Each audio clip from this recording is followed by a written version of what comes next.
Welcome to square talks. నేను మీ దీప్తి. ఈరోజు స్టూడియోలో సీనియర్ సైకాలజిస్ట్ హరిరాఘవ్ గారు మనతో పాటు ఉన్నారు. Hello sir. హలో అమ్మా. ఈరోజు న్యూస్ అండ్ ద మైండ్ శీర్షికలో భాగంగా మిమ్మల్ని ఒక క్వశ్చన్ చేస్తాను సార్. ఈ క్వశ్చన్ నాకు చాలా ఆసక్తికరంగా అలాగే డిఫరెంట్‌గా కూడా అనిపించింది. న్యూస్ చదువుతుంటే సమంత ఇన్‌స్టాలో పోస్ట్ చేసిన ఒక ఒక న్యూస్ గురించి మిమ్మల్ని అడుగుతాను.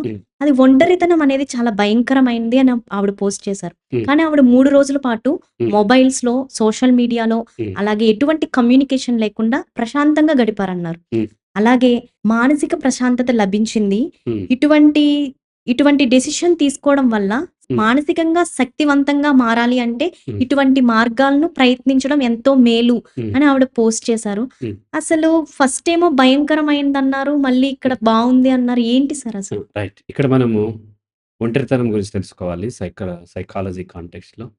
అండ్ సినిమా హీరోయిన్ సమంత గురించి కొన్ని విషయాలు మనం చర్చించాల్సి ఉంది. మొదట సమంత గురించి చూస్తే ఈమె కేరళకి చెందినటువంటి అమ్మాయి. ఈ అమ్మాయి కొంచెం డైనమిక్‌గా ఉంటుంది. చాలా అంటే వుమెన్ ఎంపవర్‌మెంట్ గురించి ఎక్కడన్నా వుమెన్ గురించి చెడుగా చూపించినప్పుడు ఆమె రియాక్ట్ అయ్యేది గతంలో. చాలా సార్లు రియాక్ట్ అయ్యేది. ఆ తర్వాత ఆమె లైఫ్‌లో చూసినప్పుడు ఆమె నాగ చైతన్యాన్ని అక్కినేని నాగార్జున కొడుకుని పెళ్లి చేసుకుంది. ఆ తర్వాత కొంతకాలం తర్వాత వాళ్ళ మధ్య వాళ్ళిద్దరూ డైవోర్స్ తీసుకున్నారు. సెపరేట్ అయిపోయింది. ఆ తర్వాత నాగ చైతన్య వేరే పెళ్లి చేసుకున్నాడు. ఆ అమ్మాయి ఇంకా పెళ్లి చేసుకోలేదు. రకరకాల సినిమాల్లో యాక్ట్ చేస్తూ ఉంది. తర్వాత ఒక శారీరకమైనటువంటి ఒక ఇబ్బంది వలన కొంత ఆరోగ్యం వల్ల కూడా ఆమె ఇబ్బంది పడింది. అలాగే వచ్చేసి ఒకసారి మనకి 'జగ్గి వాసుదేవ్' ఆ శివరాత్రి అప్పుడు తీసేటువంటి వాటిల్లో ఆ అమ్మాయి కనిపించింది. ఇలా కొన్ని స్పిరిచ్యువల్ వాటిల్లో కనిపిస్తూ ఉంటుంది. ఆమె క్రిస్టియన్ ఫ్యామిలీలో పెరిగినప్పటికీ హిందూ కొన్నిటిని పాటించింది. ఈ విధంగా జరుగుతూ ఉంది. ఆ తర్వాత ఆమె మీద చాలా ట్రోల్స్ జరగటము, లేదా ఆమె పట్ల లేనిపోని జాలి చూపించటం సోషల్ మీడియాలో జరుగుతూ ఉంటుంది. ఆ తర్వాత ఇప్పుడు ఈ పోస్ట్ మీరు నా ముందుకు తీసుకొచ్చారు. అయితే ఈమెను నేను అబ్జర్వ్ చేసినప్పుడు నాకు కనిపించినంత వరకు మన ఇందులో ఒక డిస్క్లైమర్ ఏంటంటే, మనకు లభించిన సమాచారాన్ని బట్టి అట్రిబ్యూట్ చేస్తాం. అది ఖచ్చితం. ఎప్పుడు నేను సమంతతో మాట్లాడలేదు. చాలామంది సినిమా వాళ్ళకి కూడా నేను కౌన్సెలింగ్ ఇచ్చాను. అంటే ఆ పేర్లు బయట పెట్టలేను. పెద్ద పెద్ద స్టార్స్ కూడా ఇచ్చాను నేను. బట్ ఈ అమ్మాయితో నేను ఎప్పుడు మాట్లాడలేదు. మాట్లాడాల్సినటువంటి అవసరం కూడా ఏర్పడలేదు. సో, ఆవిడ గమనించినప్పుడు నన్ను అట్రాక్ట్ చేసుకున్నటువంటి పాయింట్స్ ఏంటంటే, ఆవిడ పెళ్లి టైంలో కొన్ని ఫోటోస్ రిలీజ్ అయినాయి. కొన్ని వీడియోస్. ఎప్పుడు నాగ చైతన్య పెళ్లి చేసుకున్నప్పుడు చాలా ఎక్సైటింగ్‌గా ఉంది. అంటే అది ఎంతో లెక్కడ లేనటువంటి సంతోషాన్ని కనబరుస్తూ చాలా ఎక్సైటింగ్ ఉంది. సహజంగా మన సినిమాల్లో చూస్తాం. పర్టిక్యులర్‌లీ మనం 'కృష్ణవంశీ' సినిమాలో హీరోయిన్ చాలా ఎక్కువగా ఓవర్‌గా చేస్తూ ఉంటది. చిన్నదానికే చాలా సంతోషపడిపోతూ ఎక్సైటింగ్‌గా ఉండి, హీరోని చూసి అట్లా మంత్రముగ్ధురాలైపోయి, తనను తను మర్చిపోయి పూర్వకాలంలో కృష్ణుడిని చూసి ఎవరో గోపికలో రాధ ఉన్నట్టుగా అట్లాంటి క్యారెక్టర్ 'కృష్ణవంశీ' సినిమా హీరోయిన్‌లో ఎక్కువుంటుంది. అంతకు మించి ఈమె చాలా ఎక్సైటింగ్‌గా తాళి కడుతున్నప్పుడు, వాటప్పుడు ఎక్కువ సంతోషాన్ని ఇంకా ఆ ఫోటోల్లో కనిపించింది. అంటే ఆమె నిజంగా ఫీలయ్యింది. దాన్ని బట్టి నా అంచనా ఏంటి అనంటే, ఎంతైతే పాజిటివ్ ఎక్సైట్‌మెంట్ ఇవి ఉంటుందో, అంత నెగెటివ్ ఇది కూడా ఉంటుంది. డెఫినిట్‌గా ఈమె సైకలాజికల్లీ సఫర్ కూడా అవుతూ ఉండొచ్చు. అంటే సైకలాజికల్ ప్రాబ్లమ్ అని చెప్పట్లేదు. ఎక్కువగా తను యాంగ్జైటీ, డిప్రెషన్ ఇటువంటి ఆమెని బాధిస్తూ ఉండొచ్చు. లోన్‌లీనెస్ ఇటువంటి బాధిస్తాయని నేను అనుకున్నాను. ఆ తర్వాత కొంతకాలానికి ఆ అమ్మాయి డైవోర్స్ తీసుకుంది. ఆ తర్వాత కొంచెం శారీరక ఆరోగ్య సమస్యకు కూడా మానసిక ఆరోగ్యం సంబంధం ఉంటుంది. ఎప్పుడైతే మానసికంగా విపరీతమైన ఒత్తిడికి లోనవుతామో శారీరక ఆరోగ్యం కూడా దెబ్బతింటూ ఉంటుంది. స్టిల్ ఆమె వాళ్ళు సినిమా హీరోయిన్‌లు కాబట్టి కోట్లల్లో వాళ్ళకి లాభం ఉంటది కాబట్టి ఎక్సర్‌సైజ్‌లు చేస్తూ రకరకాలుగా వాళ్ళ ఫిట్‌నెస్‌ని కాపాడుకుంటూ ఉంటారు. ఈమె చాలా ఫిట్‌నెస్ చాలా ఆమె కాపాడుకుంటది. చాలా ఫిట్‌గా ఉంటది. అంటే చిన్న వయసులో వచ్చింది. ఇప్పుడు 30స్‌లోకి వచ్చినప్పటికి కూడా చాలా ఫిట్‌గా ఆమె ఆ వయసులో కూడా చాలా ఫిట్‌గా ఉంటుంది. ఇది సమంత గురించినటువంటి మనకు లభించిన సమాచారం ప్రకారం మన అనాలిసిస్. ఒంటరితనం. ఒంటరితనంని ఏమంటామంటే లోన్‌లీనెస్ అంటూ ఉంటాం. ఒంటరితనం వేరు, ఒంటరి వేరు. ఎలోన్ వేరు. ఒంటరితనం అంటే లోన్‌లీనెస్ వేరు. ఈ ఒంటరితనమే డిప్రెషన్‌కి మూలం. ఒంటరితనం అనేది లేనిదే డిప్రెషన్ ఉండదు. హ్మ్. డిప్రెషన్ అంటే ఏంటి? బాధ. గతానికి సంబంధించినటువంటి బాధ. నాకెవరో ఉన్నారు, ఉంటారు అనేటువంటి ఎక్స్‌పెక్టేషన్‌తోని లైఫ్‌లో ఎంటర్ అయిన తర్వాత వాళ్ళు లేకపోయినా, లేదా ఎవరు లేకపోయినా అప్పుడు బాధ కలుగుతూ ఉంటుంది. అది దీర్ఘకాలం ఉంటే డిప్రెషన్‌కి కారణమవుతుంది. ఒంటరితనం ఎందుకొస్తుంది అంటే, dependency is the only reason for loneliness. హ్మ్. ఇతరుల మీద ఆధారపడటం మనకి ఒంటరితనానికి మూలము. సహజంగా ఫీమేల్‌కెక్కువ. అంటే చాలామంది ఫైనాన్షియల్లీ డిపెండ్ అవుతూ ఉంటారు. కానీ బాగానే ఉంటారు కదా! ఫైనాన్షియల్ డిపెండెన్సీ కాదు. చాలామంది ఇక్కడ మనకి చెప్పేదేంటంటే, స్త్రీకి ఆర్థిక స్వావలంబన కావాలి. ఆర్థిక స్వావలంబన ఉంటే తను ఏదైనా చేసేయగలుగుద్ది అనుకుంటారు. నో. చాలామంది పెద్ద పెద్ద హీరోయిన్‌లు ఆహ్, ఐఏఎస్‌లు, ఐపీఎస్‌లు వాళ్ళు చాలా డబ్బొస్తది. స్టిల్ వాళ్ళు వాళ్ళ ఏటీఎం కార్డ్ వాళ్ళ భర్త దగ్గర ఉంటూ ఉంటుంది. హ్మ్. రైట్? ఇక్కడ స్త్రీకి ఆర్థిక స్వావలంబన ఒకటి సరిపోదు. అవసరమే కాదనట్లేదు. అది లేకుండా కూడా చాలా స్ట్రాంగ్‌గా ఆత్మస్థైర్యంతో బ్రతికేటువంటి స్త్రీలున్నారు. మరి ఏం గావాలి అంటే ఆ స్త్రీకి ముఖ్యంగా లభించంది మానసిక స్వావలంబన. అంటే ఆత్మస్థైర్యము.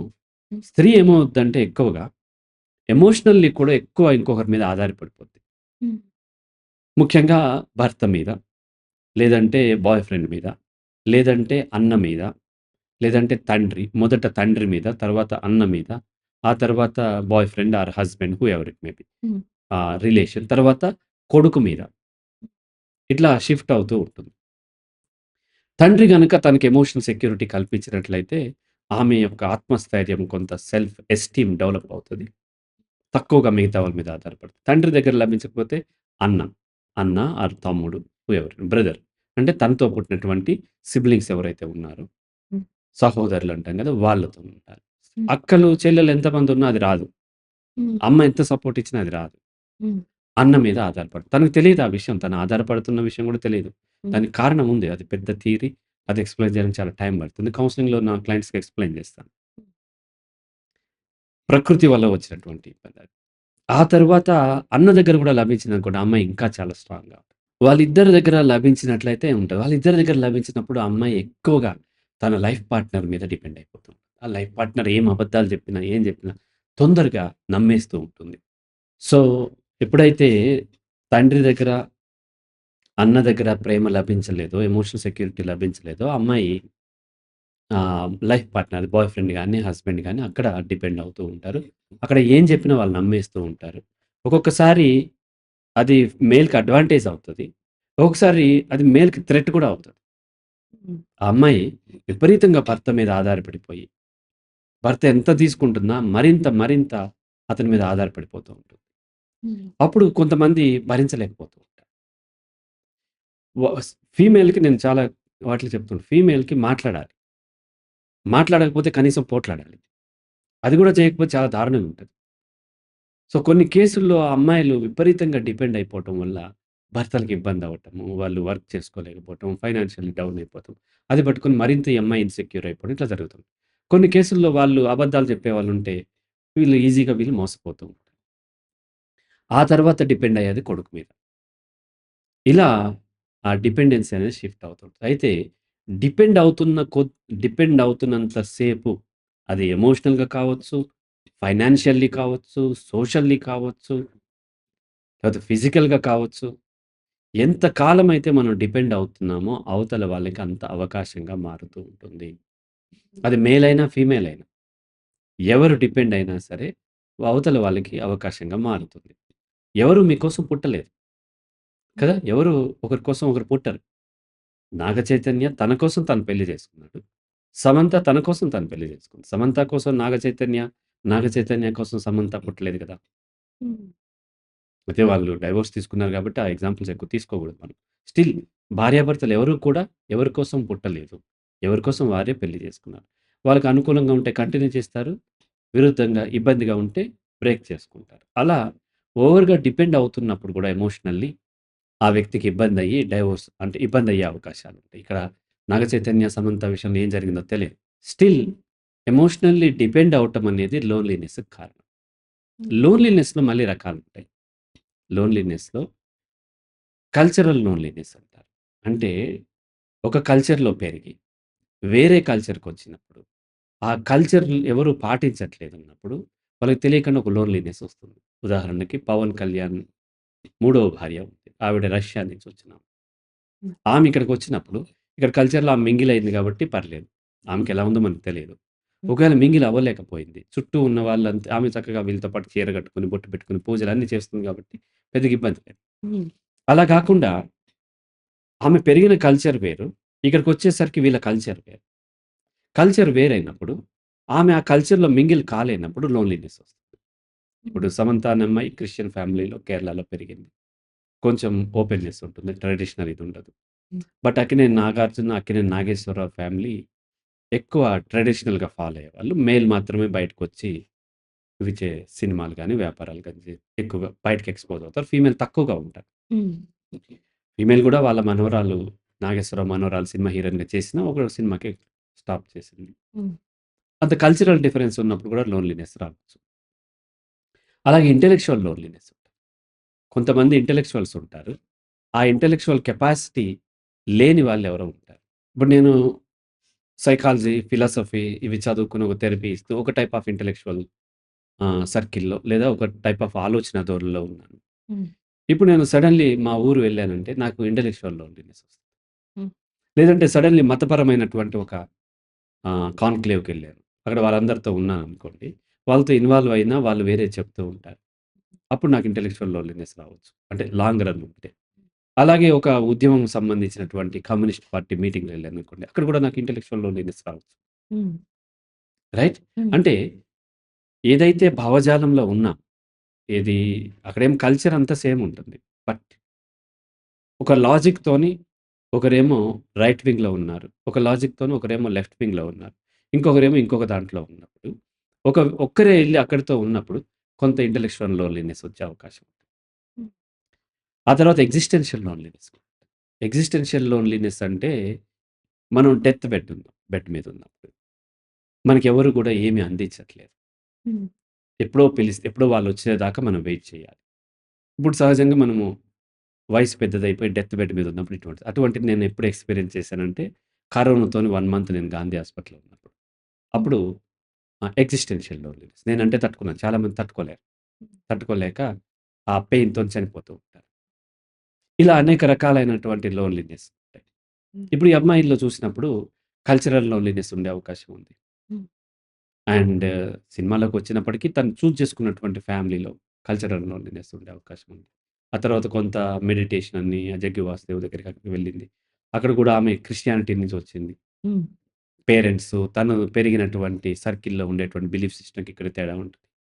ఆ తర్వాత తను శారీరక ఆరోగ్యంతో బాధపడుతున్నప్పుడు, తనకు అప్పటికి డైవోర్స్ తీసుకుంది కాబట్టి, తనని ఎవరు చూసుకున్నారేంటో మనకు తెలీదు. అప్పుడు ఎగ్జిస్టెన్షియల్ లోన్లీనెస్ వచ్చే అవకాశం ఉంది.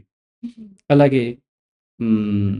మామూలుగా లోన్లీనెస్ అంటే ఇంకొకరి మీద ఆధారపడటం. బీయింగ్ ఎ ఫీమేల్‌గా ఇంకొకరి మీద ఆధారపడటం కూడా ఉండే అవకాశాలు. ఇలా అనేక రకాలైనటువంటి లోన్లీనెస్ వచ్చే అవకాశం ఉంది. కాబట్టి ఆమె ఆ లోన్లీనెస్ అంటే ఒంటరితనం అనేది భయంకరమైందని ఆమె ట్వీట్ చేసుండొచ్చు. నిజంగానే ఒంటరితనం చాలా భయంకరంగా ఉంటది. సొల్యూషన్ ఏంటి? ఒంటరితనం అనేది ఎప్పుడొస్తుందంటే, నేను ఒంటరి అనేది అంగీకరించలేనప్పుడొస్తుంది. హ్మ్. ఎవరైతే నేను ఒంటరి కాదు, నాకు వాళ్ళుంటారు, వీళ్ళుంటారు, సమాజం ఉంటది, కుటుంబం ఉంటది, లేకపోతే దేవుడు నాకు తోడుగా ఉంటాడు. ఇటువంటి ఫీలింగ్ ఎవరైతే బిలీఫ్స్ డెవలప్ చేసుకుంటారో, వాళ్ళకి ఒంటరితనం వచ్చే అవకాశం ఉంది. వాళ్ళు పబ్లిక్‌లో బాగానే ఉంటారు. ఎక్స్‌ట్రావర్ట్స్ ఉంటారు, విపరీతంగా మాట్లాడుతూ ఉంటారు. లొడ లొడ వాగేస్తూ కూడా ఉంటారు. స్టిల్ వాళ్ళు ఒంటరితనం ఫీల్ అవుతుంటారు.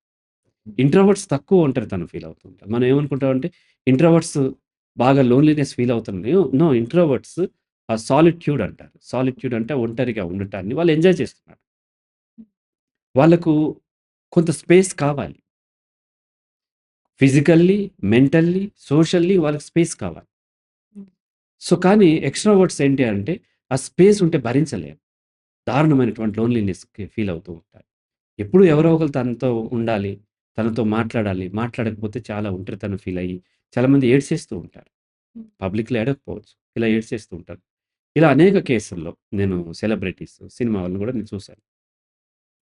సో, అల్టిమేట్ సొల్యూషన్ ఏంటి అనంటే, కౌన్సెలింగ్‌లో మేము రియలైజ్ చేసేదేంటంటే, మొత్తం అంతా అర్థమైన తర్వాత, ఎగ్జిస్టెన్షియల్ ట్రూత్ అర్థమైన తర్వాత, తను ఎలోన్ అనే విషయం అర్థమైన తర్వాత, దెన్ డిపెండెన్సీ తగ్గిపోతుంది.